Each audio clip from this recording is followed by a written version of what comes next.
በጣም ልትሰሙት የሚገባ መረጃ አደገኛ የሆነ በሽታ በአሁኑ ሰዓት ተከስቷል። እጅግ በጣም የሚያስፈራ ጊዜ የማይሰጠን መድኃኒት ያልተገኘለት ከሰውነታችን ደም የሚፈስ በቆዳችንን ሰንጥቆ ወጥቶ ደም መፍሰስ የሚጀምርበት አይናችን የማይለየው ወይም ደግሞ የማይደፍረው አካላችን የለም። ማለት ኮማ ውስጥ እስከ መግባት የሚያደርስ በሽታ ነው እንግዲህ ተከስቷል እየተባለ ያለው። ሰላም ውድ ቤተሰቦች እንዴት አላችሁ? እንዴት ቆያችሁ? የፈጣሪ ሰላም ከሁላችን ጋር ይሁን። ብዝት ትትርፍ ይበልኝ እያልኩኝ እንግዲህ ዛሬ በአዲስ ቪዲዮ ተገኝቻለሁ። ይኸውም ደግሞ ምንድን ነው እንግዲህ አዲስ ቫይረስ ተከስቷል የሚል ጽሁፍ የጤና ሚኒስቴር አጋርቷል እና በሽታው እንግዲህ በጣም አስፈሪ ነው። በምስልም እንደተቀመጠው ምስሉ ከፊት ለፊት አደርግላችኋለሁ። በጣም የሚያስፈራ ነው የእውነትም። እንግዲህ ሲጀምር ምን ይላል ጽሁፉ? ይህ በሽታ በቫይረስ የሚከሰት ከባድ በሽታ ነው ይለናል።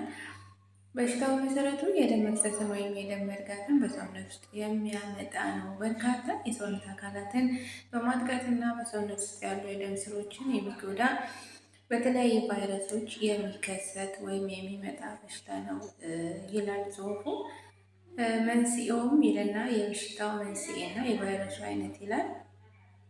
የቫይረሱ አይነት እንግዲህ ኢቦል ወይም ሪፍት ቬል ፌቨር ወይም ደግሞ የሎ ፌቨር ተብሎ የሚከፈል ሲሆን ኢቦላ ይዘርስ ወይንም ደግሞ ድንጉ እና የሎፈር የተባሉ ቫይረሶች የበሽታው መንስኤ ሲሆኑ በትንኝ ንክሻ የሚመጡ ናቸው ይለናል። እንግዲህ ይኸውን በተለይ በጣም የሚያሰጋው ቤት አካባቢ ነው፣ በገጠሩ አካባቢ ነው። እንግዲህ ያቆረ ውሃ ያለበት ቦታ ይህ ነገር በጣም የሚያስፈራ በሽታ ነው።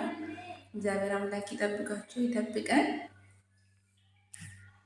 በተለይ የሰውነት ክፍሎችን ደም መድማትና መፍሰስ ተከትሎ የበሽታው ከባድ ደረጃ ምልክት ነው ይለናል። እንግዲህ የደም መፍሰስ ወይም የደም መርጋቱ የበሽታው ከባዱ ምልክት ነው ይለናል። በሽታው እንዴት ይተላለፋል የሚልም ነገር አስቀምጦልናል። ማለት የተያዙ እንስሳት ሲነክሱን አይጥ ለምሳሌ ይለናል። አይጥ ወይም ሽንት ቤት በመጠቀም ምራቅ ወይም ሌሎችም ከሰውነት የሚለቀቅ ፈሳሾች በሚመለከት ጊዜ በነፍሳት ንክሻ ይለናል። ከሰው ወደ ሰው ከተያዘ ሰው የሚገኘው ደም፣ ምራቅ፣ የሰውነት ፈሳሾች ወይም ሌሎችም ክምችቶች በቀጥታ በሚነካኩበት ጊዜ ይህ በሽታ ከባዱና ዋነኛው አይነት የመተላለፊያ መንገድ ነው ይለናል። እንግዲህ የበሽታ ምልክቶች ይለናል። ምልክቶቹ በድንገት ሊታዩና በፍጥነት ሊባባሱ ይችላሉ። አንድ ሰው በቫይረሱ በተጠቃ ጊዜ ከሁለት ቀንና እስከ 21 ቀናት ውስጥ ምልክቶቹ መታየት ይጀምራሉ ይለናል። ከዛ መጀመሪያ ላይ የሚታዩ ምልክቶቹ በሁለት ከፍለን ማየት እንችላለን። የመጀመሪያው ቀለል ያለ ምልክቶችን ሲያሳየን፣ የመጨረሻውና አደገኛው ደግሞ ይለናል።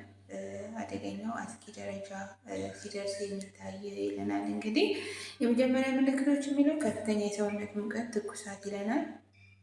ድካምና የመዛል ስሜት፣ የጡንቻ የአጥንት ህመም እና ቁርጥማት፣ ራስ ምታት፣ የጉሮሮ ህመም። እነዚህ እንግዲህ ቀላል ወይም ደግሞ የመጀመሪያ ደረጃ ምልክቶች የተባሉት ናቸው። ሁለተኛ ብሎ ደግሞ ከባድ ምልክቶች ብሎ ያስቀመጠልን ማለትም በሽታው ሲባባስብን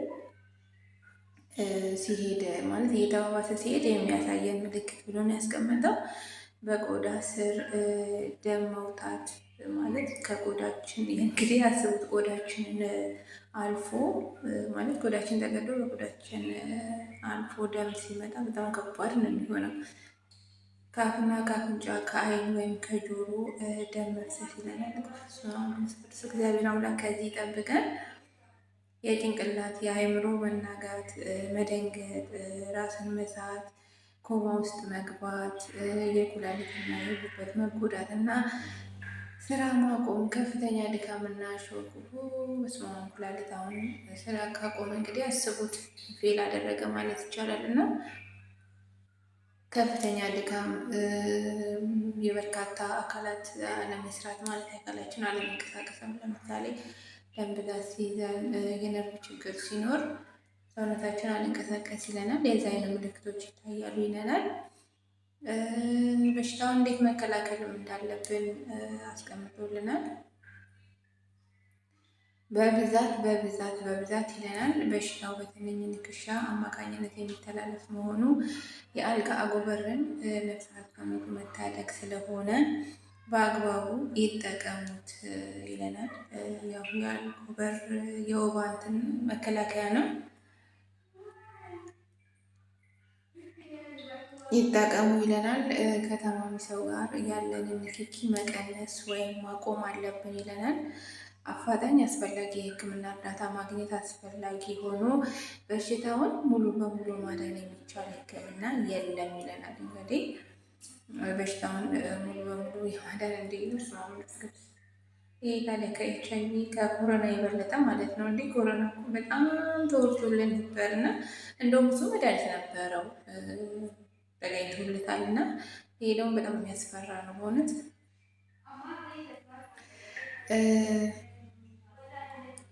መከላከል ብቸኛው ቁልፍ መንገድ ነው ይለናል። እንግዲህ የሚከተሉትን ማድረግ ያስፈልጉታል የሚልም ጽሑፍ ተቀምጦልናል።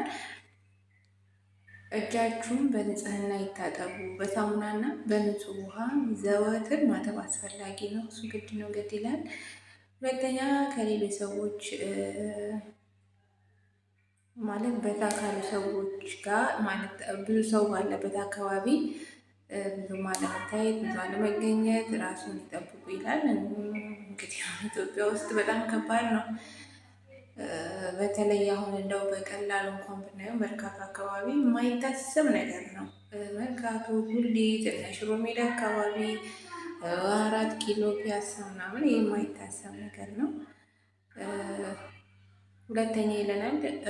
ሁለተኛ ከሌሎች ሰዎች ጋር የሚለው ነው። ክምችቶች ራስዎን የጠብቁ። ከሰዎች ደም፣ ምራቅ ወይም ሌሎች ከሰውነት የሚለቀቁ ፈሳሾች ንክኪዎች ራስዎን ይጠብቁ። ይህ ለቤተሰብ አባላት እና በተለይም ለሕክምና ባለሙያዎች እጅግ አስፈላጊ ነው ይለናል። እንግዲህ ኢትዮጵያ ውስጥ እንደሚታወቀው በብዛት ሽንት ቤት በጋራ የሚጠቀም ሕዝብ ነው። የኔ ምስኪን ወገን እውነት በጋራ ነው የምንጠቀመው፣ የማይዋሽ ነገር ማለት ነው። ወረርሽኙ በሱ በጣም ሊተላለፍ ይችላል ይለናል። ከእንስሳት ይራቁ። አይጦች እና ሌሎች እንስሳት ከቤቱ አርቀው ያቆዩ። እንዴት ተብሎ የማይታሰብ የሚታወቁ የእንስሳት ክምችቶች ባሉበት ስፍራ ጥንቃቄ አይለዩት። ከነፍሳት ይጠብቁ። አጎበር መጠቀምን አይዘንጉ። ይጠቀሙ አጎበር ይለናል። እንግዲህ በጣም የሚያስፈራ ለማየት ያስፈራል። እንግዲህ እግዚአብሔር አምላክ ይጠብቀን ነው የምለው። አንጃ በጣም ያስፈራል።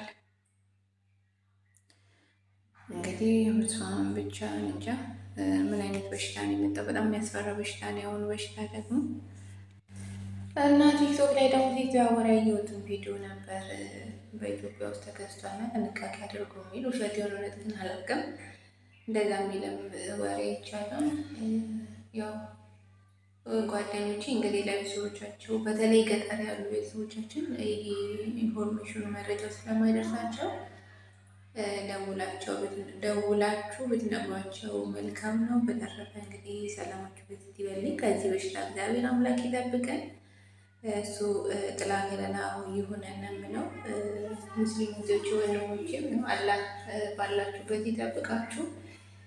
ሰላማችሁ